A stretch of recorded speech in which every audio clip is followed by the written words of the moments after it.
Are you saying apply directly to the bottom of the TGIs? Yes. Or Why does everybody say TGIs? I don't know. TJIs. And that's not even what they're called anymore. I know. TGIF maybe? People say AZAC a lot too instead of AZEC. AZAC. AZEC. Welcome to the Fine Home Building Podcast. It's our weekly discussion of building, remodeling, and design topics aimed at anybody who cares deeply about the craft and science of working on houses. I'm Justin Fink. I'll be your host, joined by Brian Pontolilo and Rob Yagid. Say hello, guys. Hey, Justin. What's up, Justin? Wow, that was somewhat delayed. If this is your first time on the show, welcome. If you're joining us for another episode, welcome back. If you are familiar with the show, then you know that before we get going, I'm going to bore you with a couple of details here. If you want to send us questions or topics for discussion, fhbpodcast@taunton.com. If you'd like to see the video version of this podcast, you can hop onto our YouTube channel or go to the show notes page on finehomebuilding.com/podcast, where you can also find all sorts of visuals and other things that we'll be talking about. And that last address, finehomebuilding.com/podcast, is going to be particularly important because we are going to start off our conversation all in one breath on this new cool house that Brian found. You did find this, right? This is you? Yeah. Get right up on that microphone, Brian. Get it right up there. Where did you discover this Brian's house? having a little trouble today. This is a good plug. Where did you discover this house, Brian? Where did I discover? I don't remember. Finehomebuilding.com. It was 20 minutes ago. No. I knew about it before. Oh, you did? Before she posted it? Yeah. Okay. I've been hanging on to these photos for a while, just waiting for the right time to pull them out. So about 20 minutes ago, Brian sent an email to me and Rob about this new little cool house. We're on the hunt for cover options for an upcoming newsstand publication called Small Homes. Cottages and cabins. Small Homes, Cottages, and Cabins. And so we're looking for inspiring, kind of modern, contemporary, aspirational projects. Yes. So 20 minutes ago, Brian sent an email, said, methinks there's might be a cover hiding in here. Rob then proceeded to lose his mind, talking about all the details. And then we came up to record the show and made Jeff, throw all these photos up onto this slideshow presentation behind us. We like to throw a wrench in the works for Jeff every once in a while. It keeps him sharp. Keeps his hair from growing back. So we should mention off the bat, and we kind of mentioned it, but for people who are not watching this on YouTube and can't see the photo over your shoulder, Justin, that there is at least one photo of this cabin on our website right now. You can go check out. We can put that on the show notes page. And this place is in Vermont. Oh, it is? Yeah. Oh, yeah. And All right, take it easy, Rob. in a great mountain setting in Vermont. And I think we're investigating it right now as we speak. Are we? I've got people investigating. He's got people. And Are you freelancing your job out to people? that's what I do these days. Yeah. Yes. I like how reporting has become investigating. I like yes, that. we're investigating. Yeah. Dad, when my dad looks things up on the internet, he calls it researching. Yeah. That's just Googling, Dad. I was researching cars last night. He's doing I'm it like, with purpose. No, you weren't. You were just looking at stuff on the internet. Yeah, but we publish so many practical projects in fine home building that sometimes something comes along that it's just too good to pass up. This is definitely a getaway cabin, not a practical home. But my guess is that there's a lot to learn for builders in here, if not a lot to just be inspired by. So I'm promising an awesome story in an upcoming issue of Fine Home Building on this place. We're going to take the roof off it. We're going to look inside. We're going to find out how it's anchored to this mountain. Can you give We're going to get into it. Give a rundown of what kind of house are we talking about here? It looks tiny. What are we looking at? Yeah, so it's a modern cabin. It is raised off of the hillside with some concrete piers that are very tall and very stout and very square. Yeah, they're big. Inside, so it'd be interesting to see what's going on with those piers, if that's just an aesthetic or there's a reason for the size and shape. It's essentially like a little shed roof hut kind of a thing. Yeah, it's a shed roof with a massive overhang that covers a deck. Yep. And that overlooks a huge view. That overlooks a tremendous view. Lots of glass. Lots of glass. And then that little porch balcony deck thing is supported by these hefty concrete piers, which is and sort of a catwalk over to another building that we don't know There's a about little yet. bridge to another building with an opposing shed roof from the main roof. probably like a meditation cottage or something over there. Feels like that would be the whole place is a meditation cottage. Yeah. It looks like it might have a little cistern in the back. It's got a little attached woodshed. Just dynamite. I think we got And a great composting photos toilet. from Susan Tier. She's dynamite. So Susan Tier is a photographer, contributing photographer to Fine Home Building, and she lives and works. Well, she lives in Vermont, does most of her work in New England, but I know that she travels a little bit. But yeah, she's dynamite architectural photographer. So we're seeing more and more of these. Like when we get into the topic of small homes and these little retreats and these downsizing kind of contemporary houses, we see more and more of these single plane shed roof. Like it's just one big shed roof that overhangs the front by a lot in order to create. I'm guessing this is not just to provide shelter over that front porch area, but also probably there's some. I don't know who the design, who the the thrust of this project, whether it's energy efficiency and things, but I'm guessing that that's probably also providing some passive solar shading, or do you think it's probably providing some shading? It's providing some protection of all those windows, but I think it's also I think there's an efficiency to the construction for Of a shed roof, and then also typically you want. I mean, obviously it's following the ceiling plane, so you want that roof to be rising towards the view. I mean, how long do you think it takes to rising towards? It's a good idea. Yeah, instead of Sorry, I was on to the next thing. Yeah, I'm immediately and in my head. I'm so like, that affords you to get those really tall windows, and so I mean that's what's going to make this interior space feel awesome. Yeah. As opposed if it was a gable roof and you kind of have that short, standard height ceiling wall, it's going to keep everything clipped. So I think that's also a strategy. man, I mean, what do you think? Take about a week and a half to build this thing? I just realized that not long. Yep. And I just realized that our sponsor is going to like this project. Oh yeah, there's some cable rail. That's Look at that, huh? good for them. It's helping with the view here. That's right. Yeah. Everybody needs to get over and check out photos of this place. Yeah, definitely. Sounds like we're going to try it on the cover too. It's actually Brian promises to deconstruct this thing and give a cut list and everything you need to build it yourself. Yeah, step-by-step instructions. Yeah, there's 4 pages. Full material list, 4 pages. it's interesting. I mean, so this entire house is built on piers. Yeah. This is a really interesting starting point, I got to say. be a A good random segue. starting point, because we got not only a really simple roof, and a simple roof we like because it has very little chance of problems. You don't want And to talk it's- about how it was vented, do you? And it's all, I do not want to talk about vented. But we also have a house on piers, which is 2 topics that we're going to cover today in questions. But since you did bring up venting, and since we can't possibly have a podcast without talking about roof venting, Rob, I drove by a house earlier this week or last weekend, and I noticed that it had those soffit. Instead of the soffit vents, it had those roof deck mounted vents. Oh, yeah? I saw that was the first house I've really seen in person that had, for people who don't know what that is, it's when you don't have overhangs on the eaves of your house, or you have a lot of ornate trim. One option for getting venting into the attic is to strip back the first few courses of shingles, or in the course of a re-roof, you have them off anyway, and you cut a strip on the roof deck. I'm sure there's guidelines. I don't know what they are. It's within a few feet of the eaves. And then you put in this vent and you sort of shingle over it. So what you end up with is like a little dark strip on your roof where the shingles sort of are raised up. How do you Like an inch, describe maybe? that? Yeah, it's maybe about an inch. It's not all that different than, It looks like a little than your ridge vent. It looks like a ridge vent does, but on your roof slope. Yeah.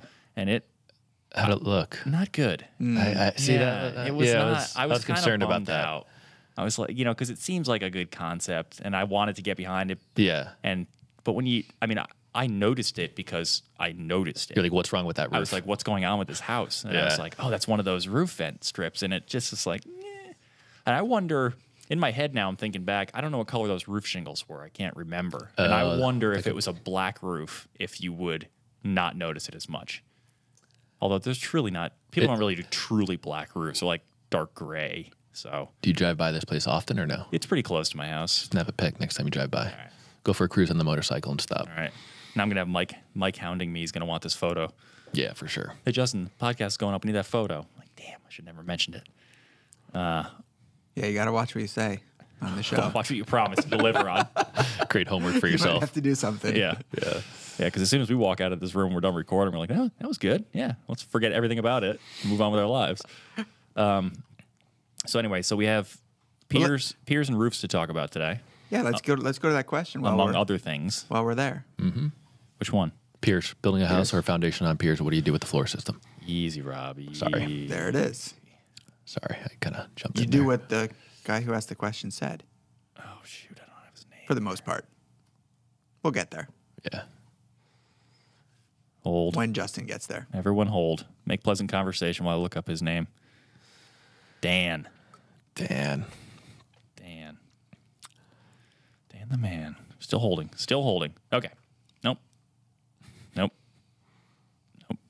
You know, if I had some pro co-hosts there, maybe they would riff a little bit. Maybe they would fill some of this empty space, Jeff. No, we're gonna hang you out to You're gonna dry. let me hang. You're gonna let me hang here. Okay. Not co-hosts, we're guests. So Yeah. Dan writes. No, Brian, you're not.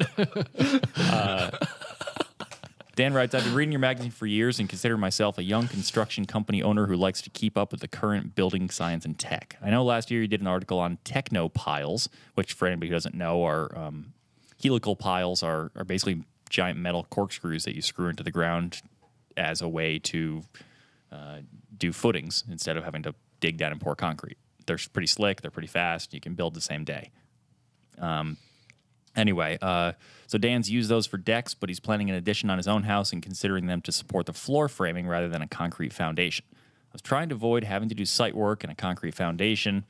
I don't need the basement space, and the pile approach would save a lot of time and money. So the question is, what are your thoughts on how to insulate/cap the floor framing from underneath, and how would you skirt the addition to keep out critters and the weather? I was thinking about, you got to watch out for that wind-driven moisture, Dan. Always. Always. I was thinking about insulating the TJIs, which are I-joists, with traditional fiberglass bats or cellulose, then attaching rigid foam, which I would then cover with plywood or OSB. I would need to keep the cuts tight and foam everything to keep rodents out while maintaining a high R value. For the skirt wall, maybe build a short wall hung off the TJIs, which gets covered with PT ply and finished with PVC trim and panels. I'm not sure yet. I've searched the web and have not come up with any great solutions. I mean, are we done here? I mean, Dan raised the question and then seems to have answered it brilliantly. See, that's what happens when you ask for more information. People Well- work it through themselves and they come to a good solution. That's why I asked for more information. And Dan didn't. He may have searched the web, but he didn't search findhomebuilding.com or greenbuildingadvisor.com where he would have found his answer Immediately. on but- both questions. So So what's the answer, we'll Brian? have to put those. Well, two now pieces that you've of gone down, content up why don't for you just Dan. go ahead and tell us what the answer is, Yeah. Brian? Well, actually, I'm not sure about the skirting, but when it comes to his system for covering the floor joists, I think he's right on. There's some cautions in that, but a layer of continuous as you can get it, rigid foam across the bottom of the joist with. As continuous as you can get it. Well, if you have a beam or something, okay. if you have a beam carrying, below the TJIs, you might have to stop the foam at the beams. Would you wrap the sides and bottom of the beam then?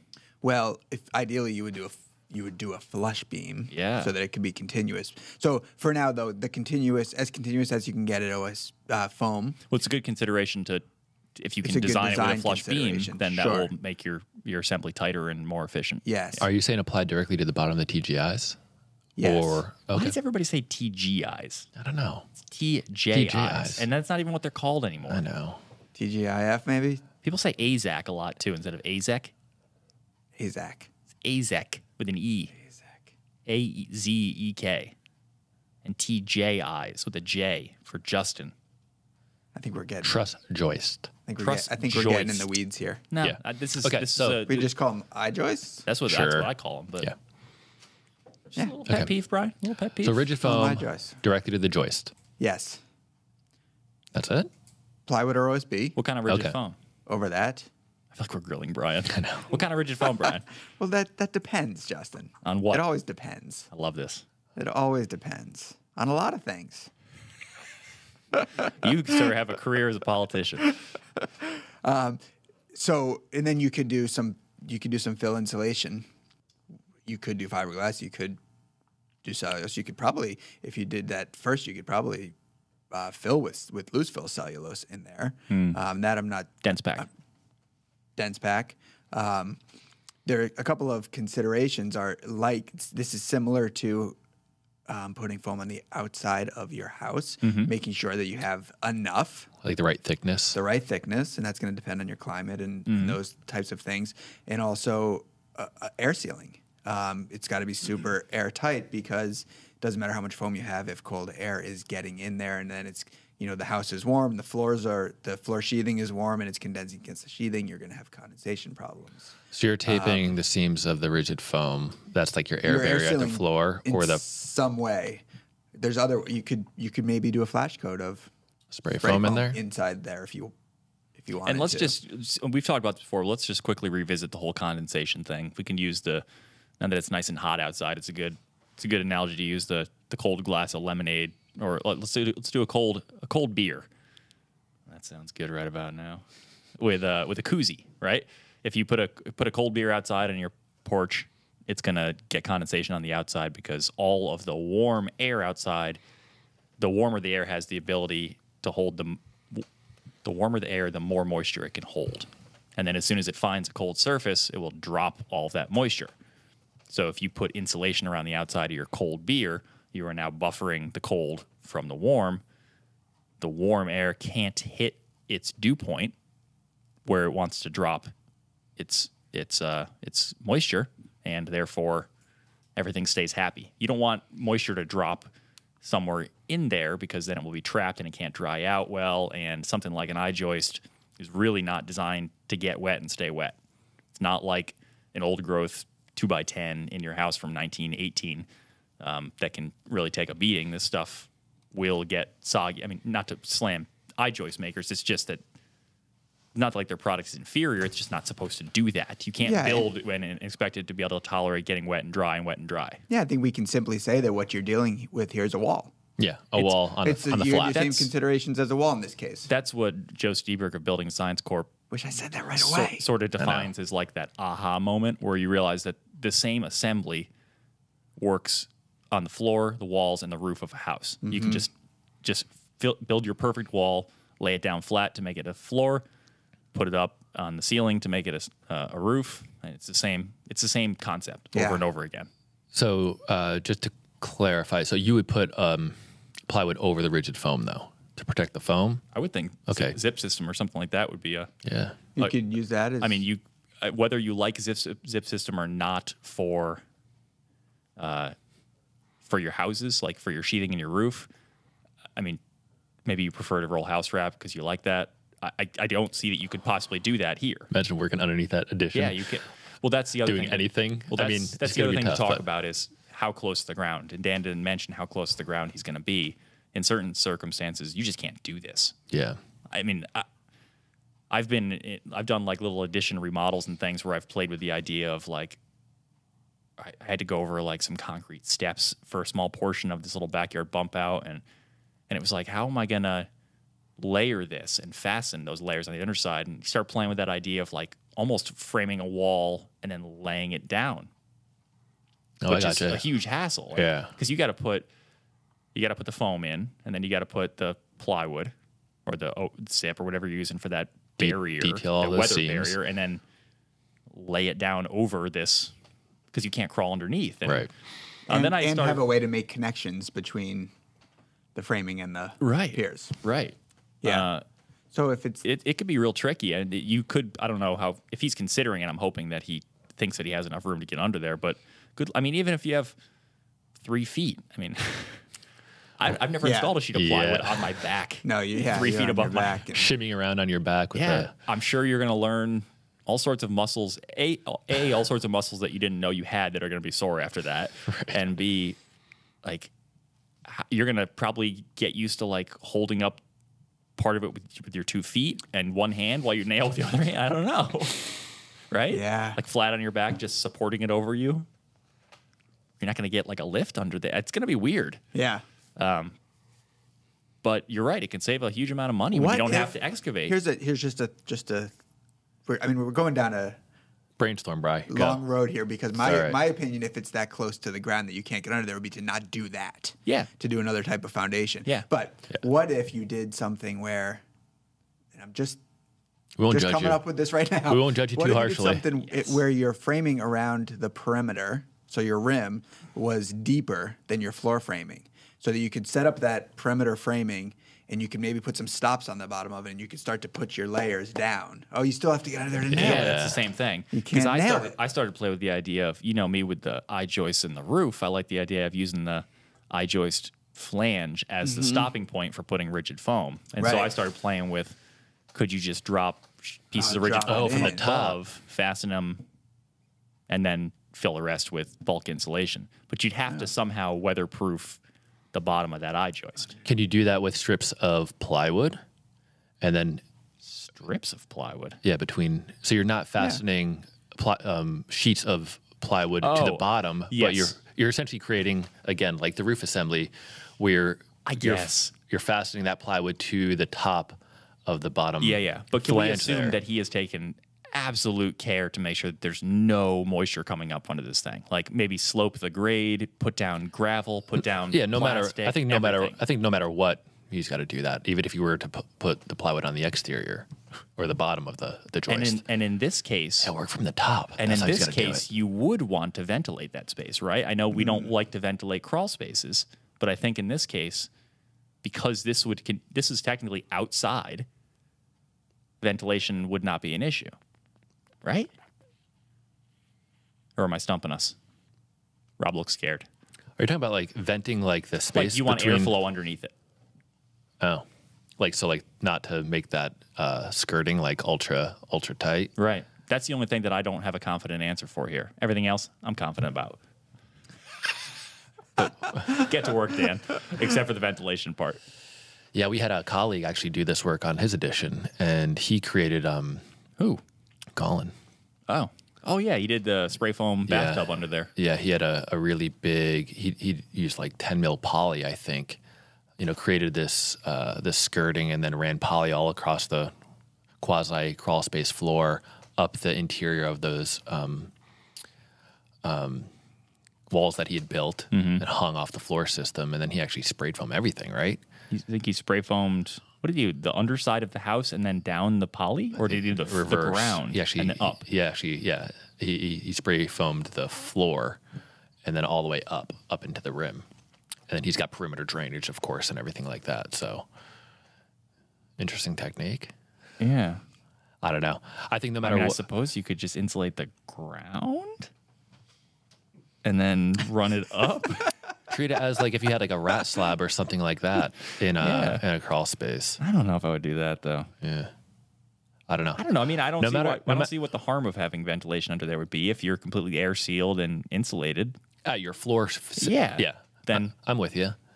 This but is I more mean, I'm like sure that I'm like somehow rotting Dan's house by now saying this that. is more like a cantilever in that case than it is like a foundation. That's the thing is this applies to bump outs. This applies to a lot of people have those big bump out windows in the front of their house. The same technique is necessary for that. So this is not just limited to so everybody who spaced out, welcome back, because this issue applies to you, and hit that reverse button several times until you get the info you need, right up to the point where we talk about ventilation.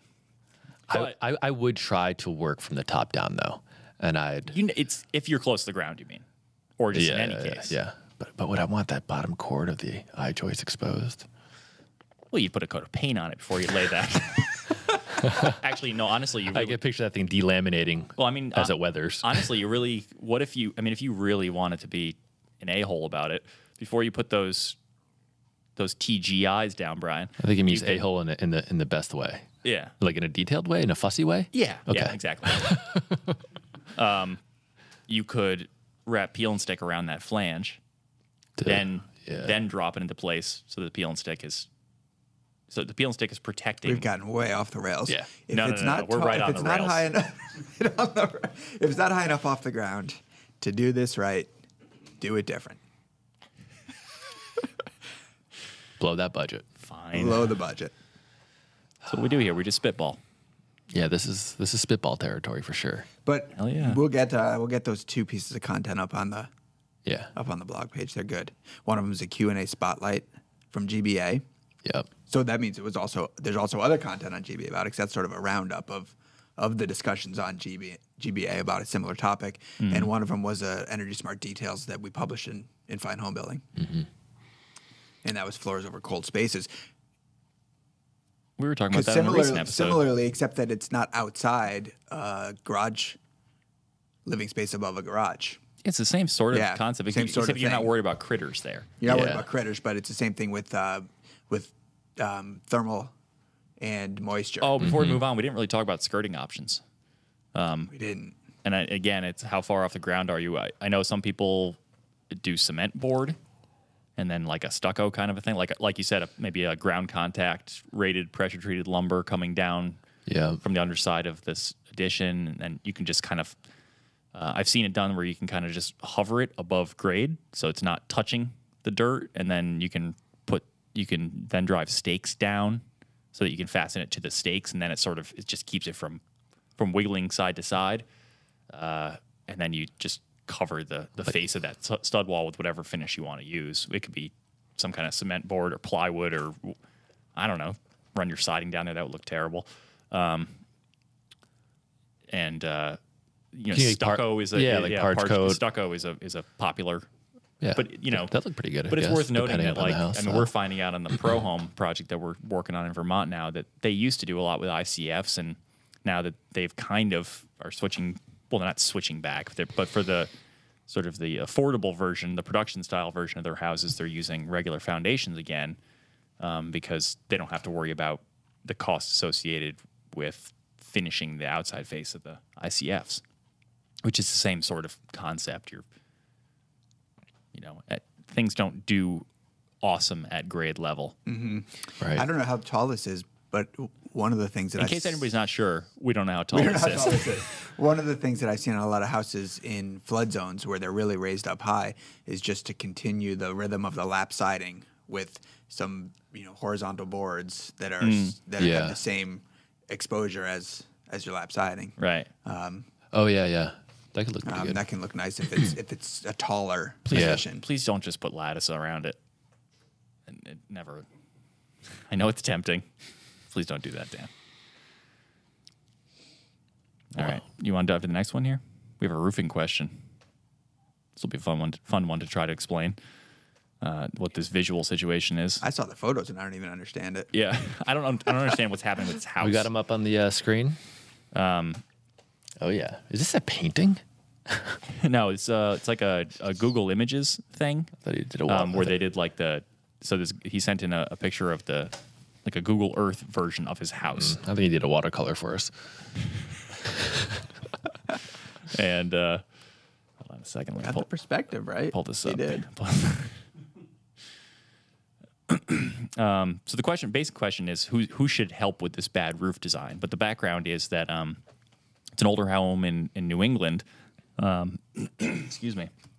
It's a little ranch house, and it was seemingly built in stages with roof lines that intersect in what I would consider odd ways. I've attached a couple of pictures. I know you need more details. There's one place where water comes down one part of the roof to hit a gable wall of another part of the house and then run off to the side at a much reduced slope. Someone at one point did put in some rubber membrane there, and for the most part, it works. However, this is Massachusetts, and once we start talking about large snowstorms and the dreaded ice dams, the meltwater in that little valley has a tough time getting off the roof before refreezing and causing problems. If I rake off that part of the roof after it snows, I can prevent issues, and I love this is my favorite part. But that's not a great long-term solution. Thank you. Stop just relying on roof rakes to get yourself out of problems, people. I've had the house air-sealed and more insulation pumped in the attic. I would think that the shape of the roof should be altered to get rid of that problematic little valley in the first place. First, I'm open to any ideas. Second, if I were to look for professional help with this, who do I call? Is it something a roofer does? Is it something that I need to hire a contractor or an architect to design? That might be tough for such a small job, and I'm just looking for advice on where to turn or whether I'm just hosed. So I'll tell you who should help with this. The guy that installed it in the first place. He bought the house, Should find him. Oh, yeah. Justice should be done. Get him up there. Definitely. Hottest day of the summer. I love that. Definitely call back the guy who couldn't do it right the first time. I'm gonna attempt to explain. This is quite a property here. Yeah. Quite a lot of. So essentially, for the purposes of imagining this, imagine a gable structure that has another gable structure attached end to end. So it's like in line with it. But the second gable structure is slightly lower. So it ties in just below the roof line of the first. So it's like two little monopoly houses set end to end, one slightly lower than the other. Now, there's also a third monopoly house that comes in as an L right near the rake edge of the first big monopoly house. So what you've created is like this storm of roof intersections. Yeah, it's perpendicular to the smaller monopoly house. So you have like that. It's perpendicular to both. Yeah, true. Because they're in line. But that roof actually dives into the lower level. And there's also a change in roof pitch for some reason in the middle of this slope. So it's essentially driving water it's against the gable end of the larger larger roof. Like this might be, I don't know. I said this morning when I was talking to Rob and Brian, this might be the worst roof setup I've ever seen. There's a lot of peel and stick in there. I mean, if you guys got to check out these photos, it's, oh man, I don't know. Well, one solution would be to the one roof that's the bigger of the monopoly houses, just extend that roof line over and eliminate part of it. Because what you have is like this dead space shelf. And I don't want to spend too much time on this exact version because anybody listening who doesn't have the picture is not going to be very helpful. But I think everything this guy's sniffing at is correct. If you're solving this problem with getting up on the roof and shoveling, then this is not fixed yet. And as for who should fix it, I mean, a good builder is going to... Yeah. I wouldn't call a roofer for this because the roofer's job is to... A roofer's job is to finish the structure that you have. And it looks like you had a roofer and they did their best with it. And it seems like it's a miracle that it's not leaking more than it is. And good on that roofer for getting it as close to leak-proof as he could because this is not a good situation. But you need a builder to fix the roof slope issue. Yeah, I think you could redirect that valley so that it comes out at the intersection of the bigger roof or in front of it, which still isn't a great solution because it almost feels like he's got that odd little thing that was built there to keep the roof pitch up, and it almost feels like you're building a solution on something that's already bad. But I don't see what else you could possibly do there. You need a builder. You should talk to a couple of builders and have them. It doesn't necessarily even involve like an interior remodel. Like build a fake little roof structure in order to take care of this valley problem. And that would be the solution I would go to here. And just kind of an overarching reminder to anybody building and designing a house, like you got to think about these roof pitches and these dead valleys. I mean, even on my house, I could do all I can to waterproof my chimney and my roof and everything, but I've got a valley with a wide chimney and it's right next to the valley. And it's just the only real solution for it is to have like a giant copper pan that covers that whole section and keeps water moving because it slams into the chimney. It sits there. It melts. So that chimney is actually right in the valley itself? Right next to it. Like it touches the valley. Doesn't block it, but it so that water's just kind of... That's a lot of water. Yeah, there's a lot of water. And it's butting up to another ridge. I mean, I showed a picture of that one time, didn't I? I'll have to take a picture of it. Yeah, take a picture of that for sure. God, I got a lot of pictures I got to take now. Yeah. So yeah, peel and stick is great, but that's insurance. You need to deal with the structure of this problem. It's no longer a bolt-on problem. You stop trying to solve it with extra membrane and diverters and you know, this is a mess. But no, you're not hosed. You just need to get a framer out there to build an over roof to help you get rid of this valley.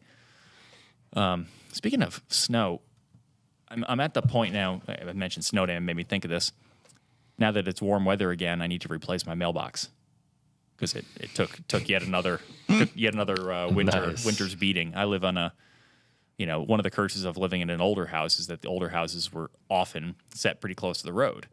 So I have a big backyard and not much front yard, and of course those main thoroughfares where the old houses were tend to become busier modern roads because they're like the main arteries going through a town. So I live on a busy road it's been changed into a 3-lane road, 2 going one direction, 1 going the other.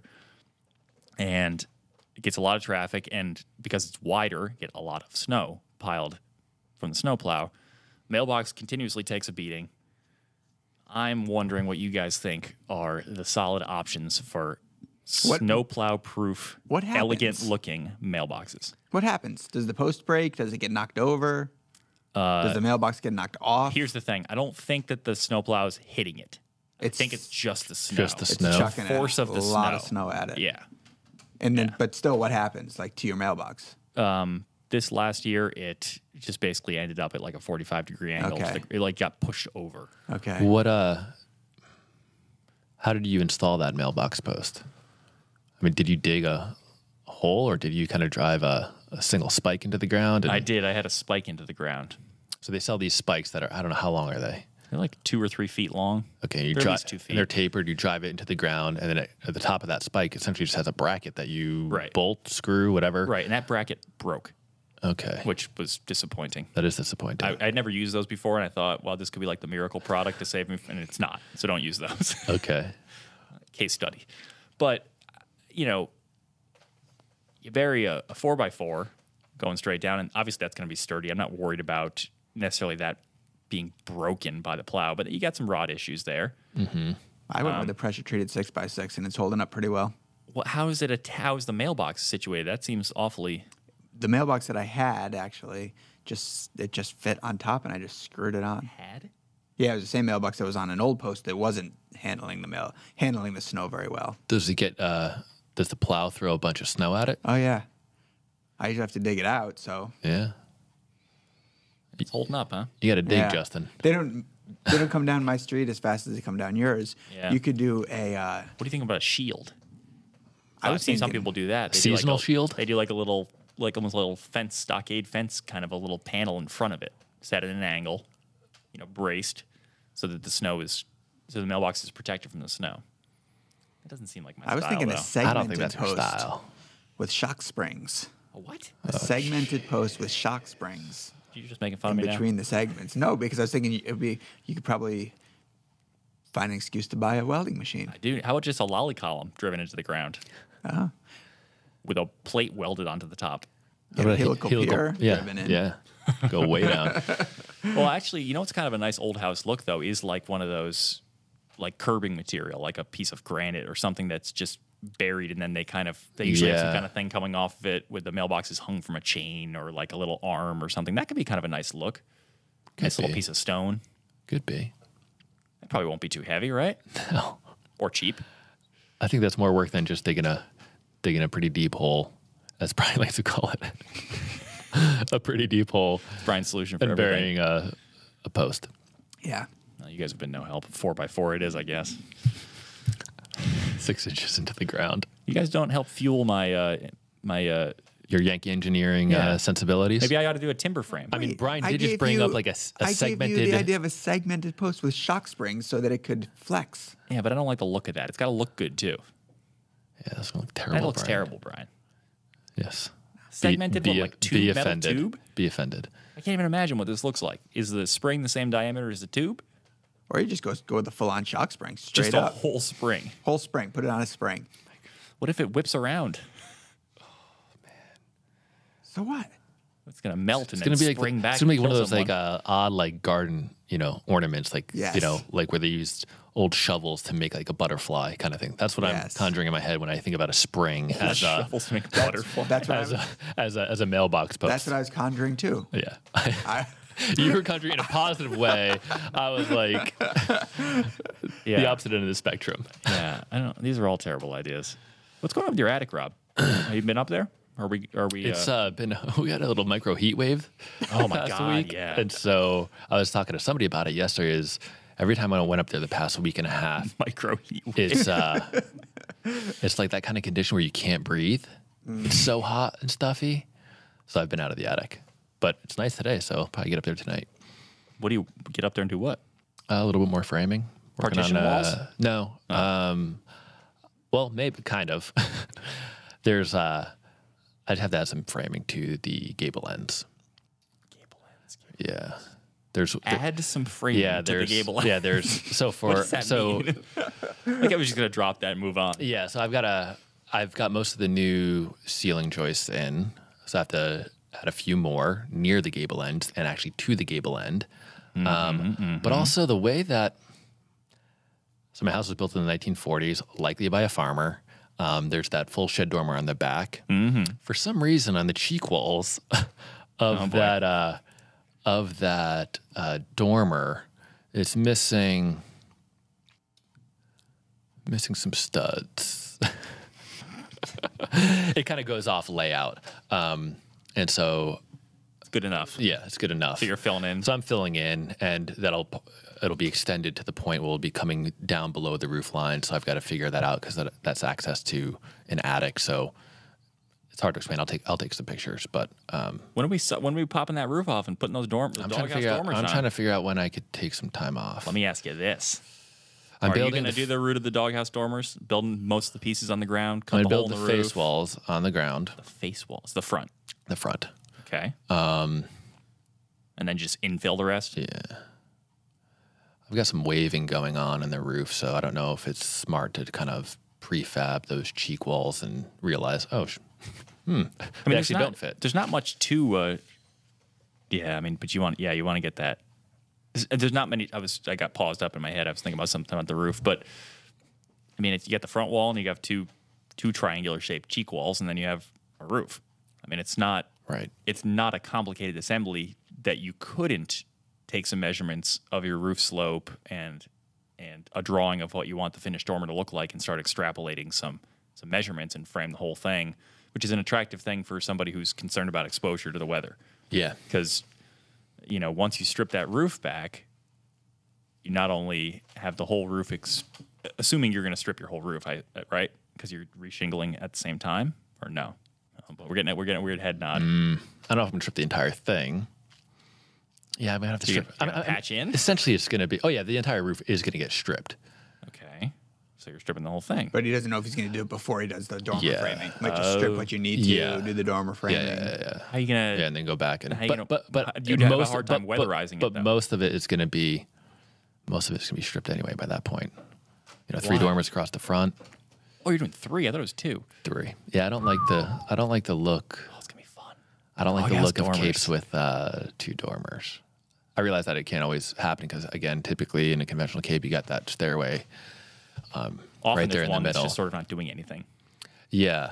I Just don't for the outside look. Yeah, just like there's that big gulf between those 2 dormers typically on a cape that looks kind of strange proportionally. So what do you mean it's going to be peeled back by then anyway? Given the size of my roof, given the fact that I've got 3 dormers going in. Oh, I see what if you're I saying. just kind of peel off. You'd almost have no roof left. Yeah. Might as well just get it all off there. Because if you have to try and tie that, weatherproof that back in while you're working on the dormers, like tie it into the existing roofing, that's going to be a pain. Yeah. Just strip that sucker. Clean deck. You're doing the roof yourself? It'll feel great. Yeah, I remember I got the quote. I'm doing it myself.